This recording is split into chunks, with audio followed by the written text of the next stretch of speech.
The morning air was thick with tension as Harper rose slowly, her uniform torn, her boots scuffed.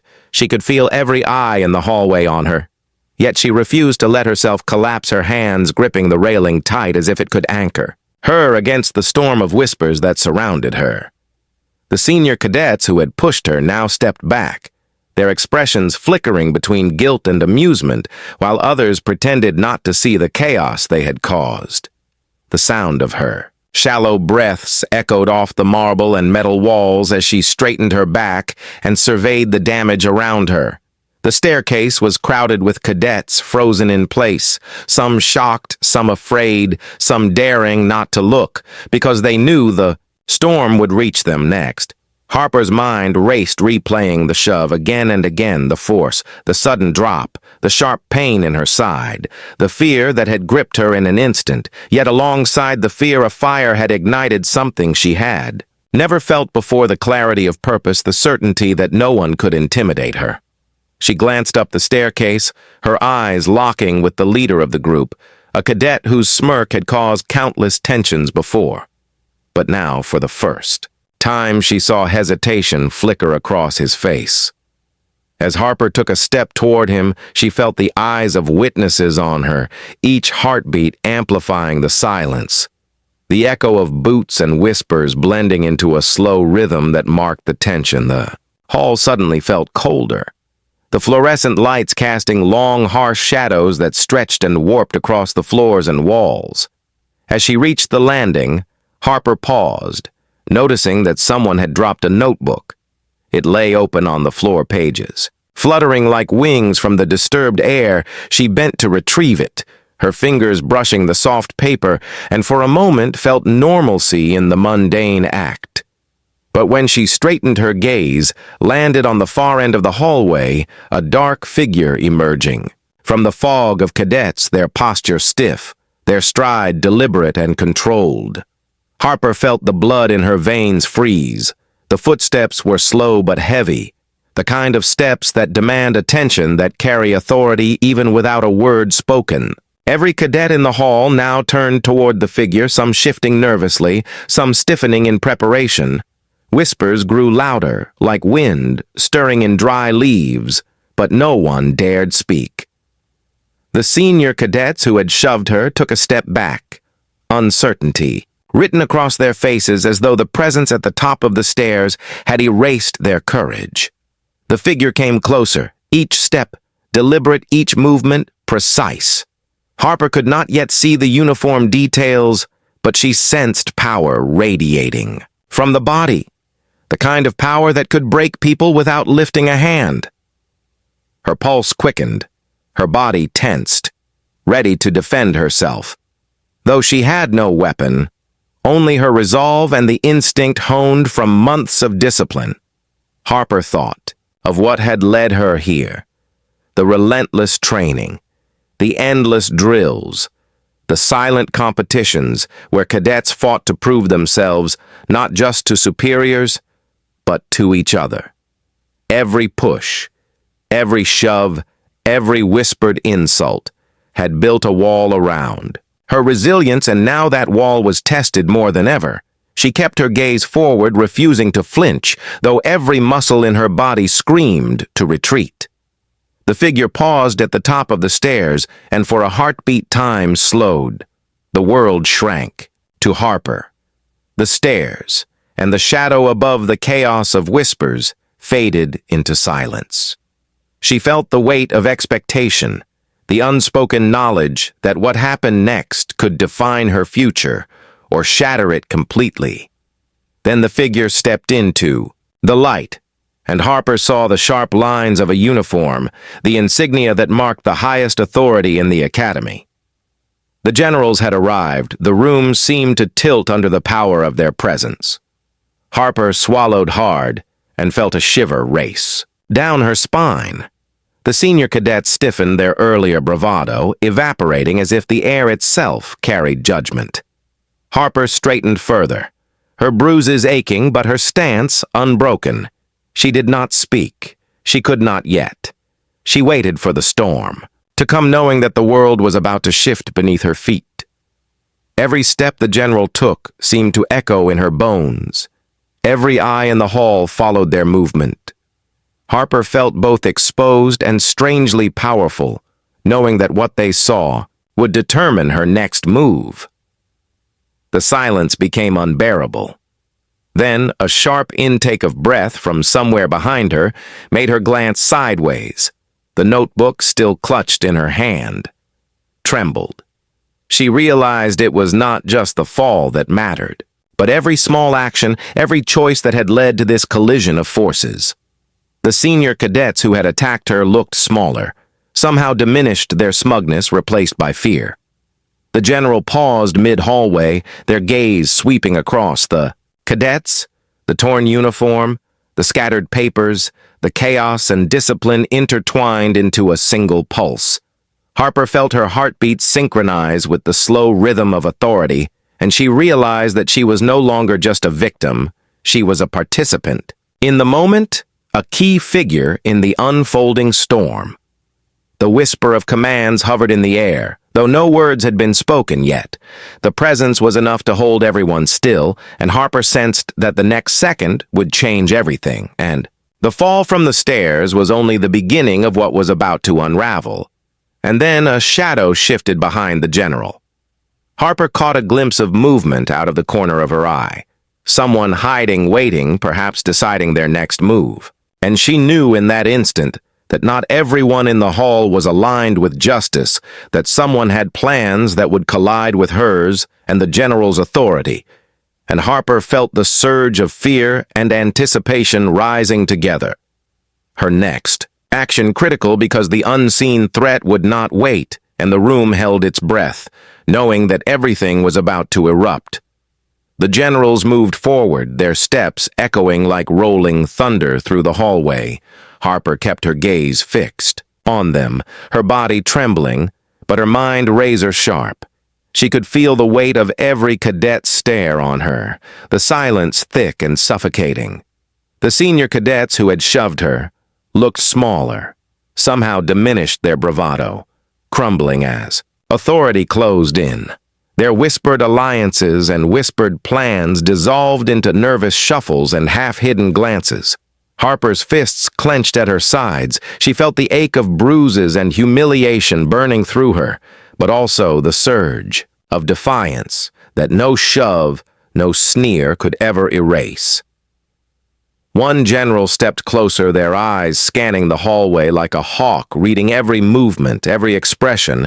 Harper could feel the scrutiny as though it burned across her skin. She could see the tension in the shoulders of the aggressors, the way their eyes darted toward one another and then back at the floor as though avoiding the inevitable judgment. Each cadet in the hallway seemed to shrink in size under the weight of the authority. Towering over them, Harper knew that every breath, every twitch would be remembered and could be used against them or in her favor. The general's gaze lingered on Harper long enough to make her feel both exposed and recognized, as if they could see through the fall, the shove, the whispers, and right into the core of who she was. The hall was electric with anticipation, the air humming with the energy of unspoken challenges and unsaid fears. The generals stopped midway down the hall, their presence dividing the space like a force field. No cadet daring to cross the invisible boundary. Harper's chest rose and fell. Rapidly, she felt the strength in her legs, the adrenaline sharpening her senses. Her mind raced through all the training, all the drills, all the moments where she had been overlooked, underestimated, and ignored, and she realized that now none of that mattered, except the moment unfolding before her eyes. The general took a step to her side, motioning silently for the aggressors to move forward, and Harper saw the flicker of panic ripple across their faces.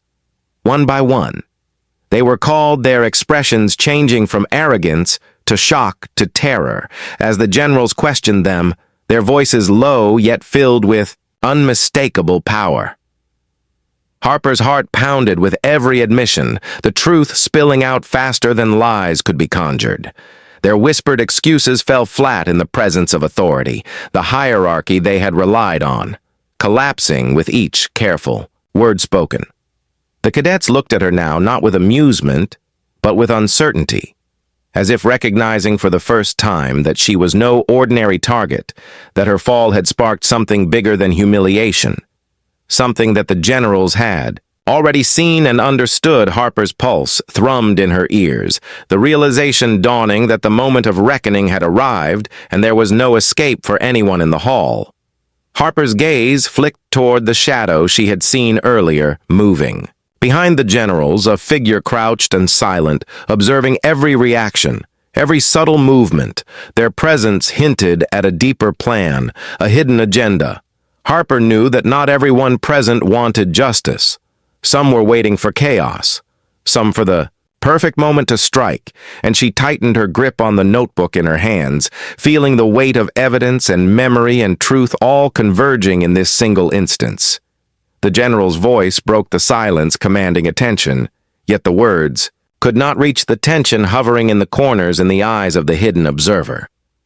Harper realized the battle had become more complex, more dangerous than she had ever imagined, and that each step she took could trigger outcomes far beyond the fall from the stairs. The head general leaned forward and spoke, their voice calm yet sharp, a cutting blade across the nervous atmosphere.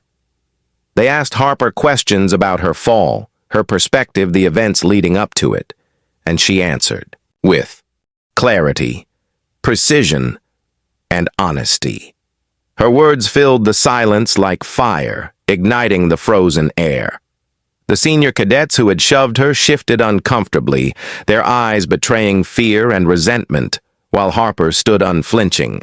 The generals exchanged subtle glances. Harper sensed the unspoken acknowledgement of her courage and skill, and the cadets felt the first sting of accountability creeping in like a tide over dry sand.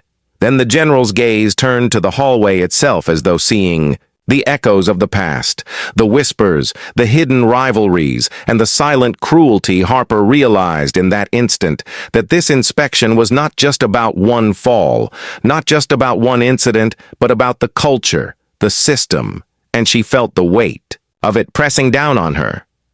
She understood that the generals were here to expose more than the obvious, the unspoken, the hidden, the networks of intimidation and fear, and she braced herself, knowing that she would be caught in the crossfire if she did not remain alert and decisive.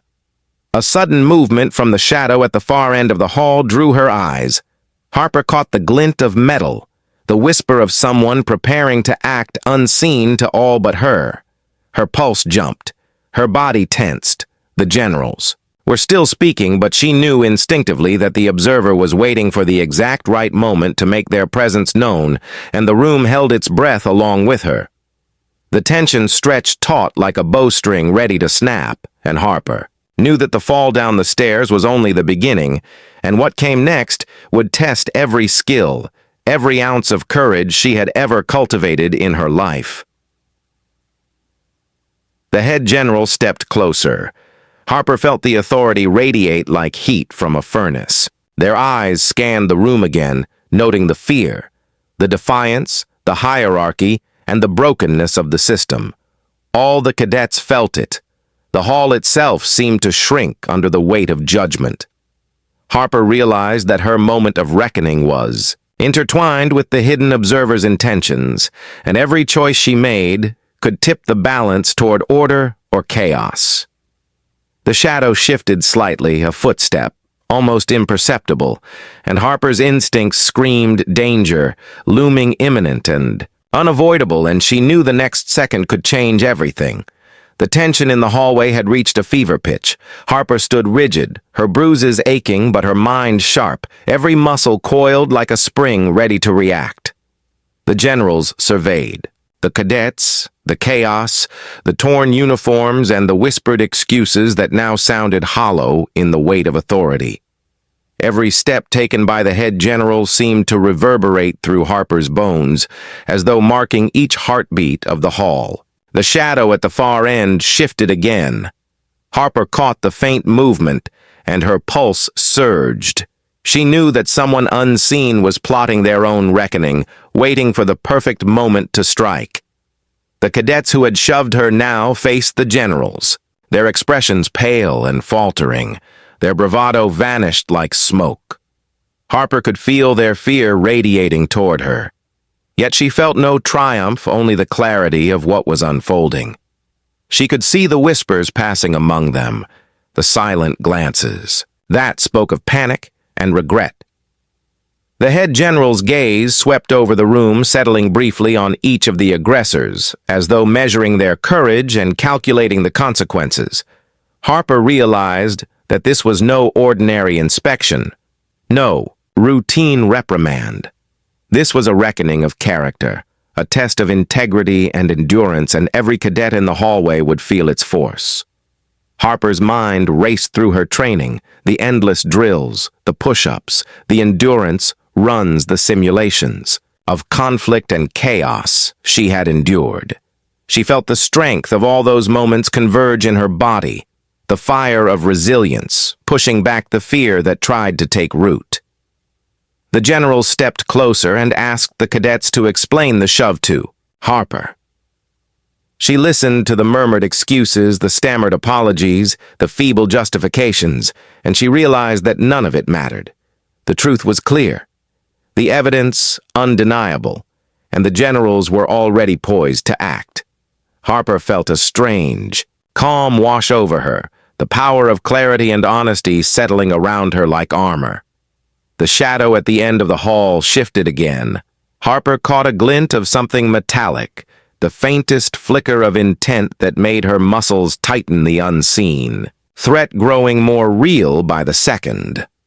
Her eyes darted subtly. She could feel the heat of anticipation building in the room, the unseen observer waiting for the precise moment to disrupt the order.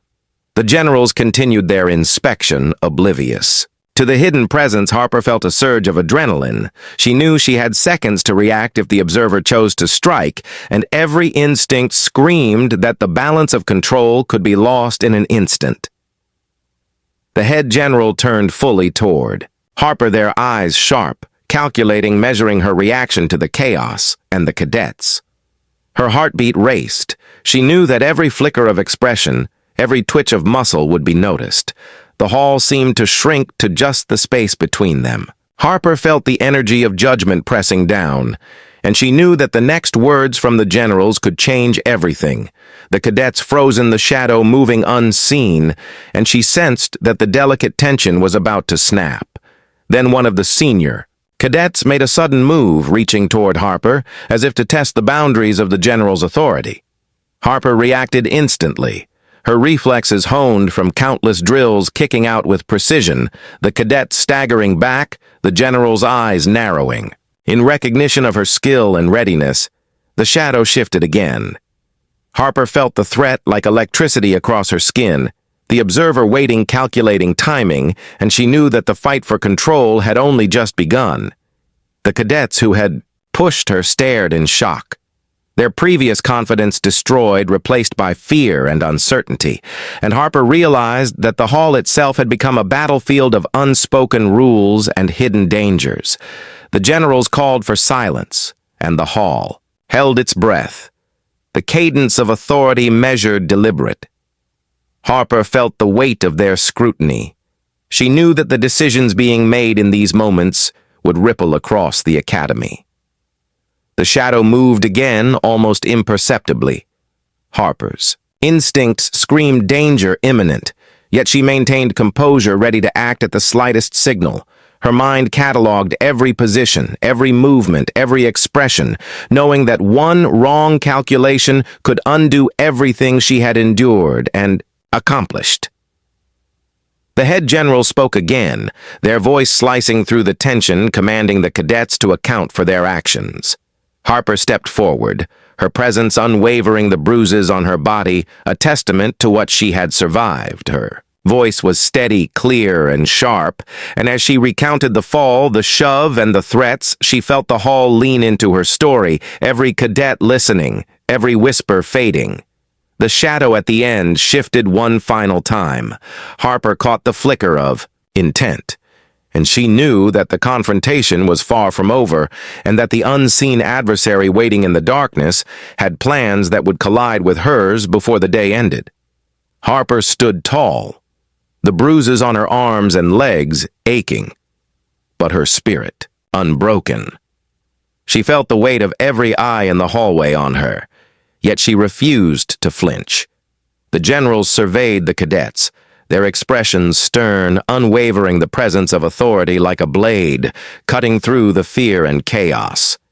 Every cadet, who had laughed or pushed, now shifted uneasily, knowing that their actions had consequences that could not be denied. The hall was silent except for the soft shuffle of boots and the faint echo of Harper's breathing as the head general motioned for the aggressors to step forward. One by one, they were confronted, their excuses faltering, their arrogance stripped away under the unwavering gaze of the generals. Harper could see the shame and fear in their eyes, the realization that the system they had relied on to protect them had turned against them. The generals outlined immediate consequences, training drills, reprimands, and suspensions that would ripple across the academy. Harper felt a strange mixture of relief and vigilance, knowing that while justice had been served, the hidden currents of rivalry and resentment still lingered. The shadow at the far end of the hall shifted slightly. Harper's instincts flared. She felt the quiet threat like a pulse of electricity ready to strike. Yet, no one else seemed to notice. She tightened her grip on the notebook, her mind alert, knowing that vigilance was the only defense against unseen dangers. The generals called for the assembly to disperse, and cadets moved reluctantly. Harper remained. A moment longer, her gaze scanning the corners of the hallway, feeling the weight of authority and the undercurrent of unfinished battles. As the last cadets left the hall, Harper exhaled slowly, the bruises on her body a reminder of the fall. Yet her mind sharp and ready. She knew the generals had restored order, but the shadow remained waiting for its moment, and Harper sensed that the war for respect, control, and survival in the academy was far from over, and that the next challenge was already moving through the corridors unseen and inevitable.